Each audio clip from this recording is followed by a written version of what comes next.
Miglior giovani alla settimana dei Coppie Bartali, una prima soddisfazione tra i professionisti.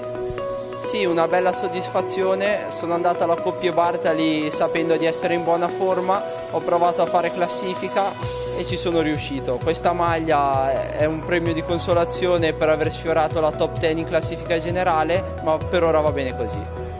Come stai vivendo questa nuova avventura nell'area zero d'Amico tra i professionisti da giovane neoprofessionista?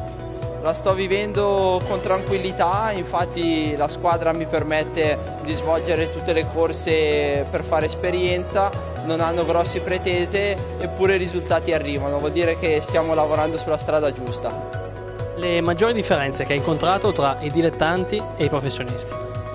Di sicuro le maggiori differenze sono che tra i professionisti tutti vanno forte, non ci sono i corridori che partono ma in realtà non è il loro mestiere, qua vanno tutti forte e nel finale quando decidono di aprire il gas bisogna avere gambe, se no non ti inventi niente.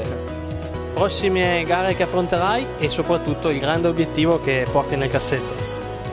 Le prossime gare che affronterò sono due esperienze all'estero, il 12 e il 15 di aprile alla GP Gerami e alla Paris Camembert e l'obiettivo è confermarsi sulle mie caratteristiche di scalatore, magari portando a casa la classifica generale di qualche piccolo giro per ora.